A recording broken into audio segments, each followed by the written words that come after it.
अस्सलाम वालेकुम। 2026 शुरू होने वाला है, लेकिन पाकिस्तानी अवाम के लुटने के तरीके अभी तक नहीं बदले।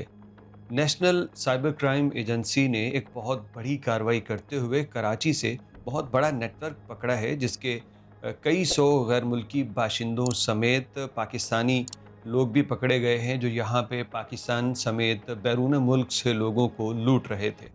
ये लोग करोड़ों अरबों रुपए का फ्रॉड कर चुके हैं। इनके पकड़े जाने पे इदारे की तारीफ़ तो बनती है, लेकिन उसके साथ सवाल ये भी है कि आपने लाहौर, इस्लामाबाद, फैसलाबाद और अब कराची से ये बड़े-बड़े नेटवर्क्स तो पकड़ लिए, लेकिन इनसे हासिल होने वाले जो अरबों रुपए हैं, उसमें से कितने पैसे आपने आम पाकिस्तानी अवाम को वापस दिए, जो अब तक इन फ्रॉडियों के हाथों लुट चुके हैं। इसके साथ हम बात करेंगे कि पाकिस्तानी अवाम भी आखिर क्यों होश से काम नहीं लेती और कितने सालों से जारी ये मुनाफे का जो कारोबार, जाली मुनाफे का कारोबार है, इसी से लुटते चले आ रहे हैं। आप अपने लालच को अपनी सोच के ऊपर हावी क्यों होने देते हैं? पहले तो आपको बता दें कि जो कराची के अंदर वाक़या हुआ है, इसमें देखिए इदारों के ये होते हैं काम करने के। जब कोई डकी भाई को पकड़ के उससे रिश्वत और पैसा बटोरने के लिए काम करता है, तो फिर वो नेशनल इंटरेस्ट को, आम लोगों के फ़ायदे को नज़रअंदाज करता है। फिर वो ज़ाती माल बनाने की दौड़ में लग जाता है, जैसे डकी के केस में कई नाम सामने आए। लेकिन कुछ ऑफ़िसर्स ऐसे भी होते हैं, जैसे साइबर क्राइम के एक अफ़सर ने कराची के अंदर मुख्तलिफ़ इदारों के साथ मिल के कार्रवाई की। डीएचए के अंदर ये कार्रवाई हुई, चीनी शहरियों समेत पाकिस्तानी भी थे। इनके बहुत बड़े नेटवर्क्स थे कंप्यूटर के ऊपर जो ऑपरेट कर रहे थे, और उसमें सारी चीज़ें दिखाई गईं। ये लोगों को जाली फ़र्ज़ी मुनाफा दिखाते हैं।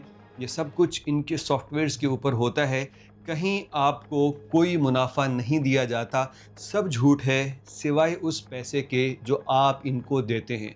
वो पैसा असली है, उसके अलावा कोई पैसा असली नहीं होता। ये सारी इनकी अपनी एप्लीकेशंस और सॉफ्टवेयर्स की गेम है, जिसकी ये एक्सेस आपको इस तरह से देते हैं इंटरनेशनल नंबर्स के साथ कि आप समझते हैं कि शायद मैं मुनाफा कमा रहा हूँ। एजेंसी ने कराची में कार्रवाई करते हुए डीएचए के अंदर इनके अड्डे के ऊपर छापा मारा है। ये भी एक काबिल तशवीश बात है, बल्कि हैरान कुन है कि आखिर ये तमाम बड़े बड़े जो ग्रोह हैं, ये हमेशा डीएचए और बड़ी बड़ी सोसाइटीज़ के अंदर ही क्यों पाए जाते हैं। उसकी वजह ये होती है कि ये सोसाइटीज़ बहुत महफूज होती हैं। यहाँ पे पुलिस के उस तरह से रेड नहीं पड़ते, लोगों का आना जाना वैसा नहीं होता जो पाकिस्तान के आम इलाकों, बल्कि पूरे पाकिस्तान के बकिया हिस्से में जो कुछ होता है। तो आपको बता दें कि ये हमने पहले भी सवाल किया है कि एफआईए और दीगर इदारे जो काम करते हैं, आप तक लोगों की शिकायत भी पहुंचती हैं, जिनको इसी इन्वेस्टमेंट के तरीके से फांस लिया जाता है और उनके लाखों करोड़ों रुपए हथिया लिए जाते हैं। पहले भी आपने बहुत सी कार्रवाइयाँ की, अच्छी बात है, लेकिन इससे भी अच्छी बात तब होगी जब आप लुटने वाले मुतासरीन तक इनसे हासिल होने वाला पैसा पहुँचाएँगे। और अगर ये लोग बैरून मुल्क मुंतकिल कर चुके हैं, तो ये लोग आपके पास हैं। इनको अदालतों के ज़रिए आप टाइट कीजिए, अब सिक्योरिटी और अपनी जो इन्वेस्टिगेशन है उसके तहत कुलिए अपनाइए, और इन लोगों से वो तमाम अरबों रुपए निकलवाइए जो पाकिस्तानियों का लुट चुका है। और साथ ही साथ हम अपने पाकिस्तानियों से कहेंगे, एक ख़ातून की मैं वीडियो देख रहा था, वो कह रही थी कि मैंने किसी को एतबार करते हुए 50 लाख रुपए अपना घर बेच के दिए कि मेरा घर चलता रहेगा, और उसके बाद वो बंदा मेरे साथ फ्रॉड कर गया। अब ये जो बात है ना, इसमें रियासत भी शायद उस हद तक कारकर्दगी नहीं दिखा सकती जब तक लोग खुद अकल न करें। आपके साथ फ्रॉड हो गया, फ्रॉड कर लिया गया, रियासत को चाहिए कि वो हेल्प करे, लेकिन आपकी भी मेरी भी ज़िम्मेदारी बनती है कि मैं इस किस्म के लालच और अंधे एतमाद में ना पड़ूँ।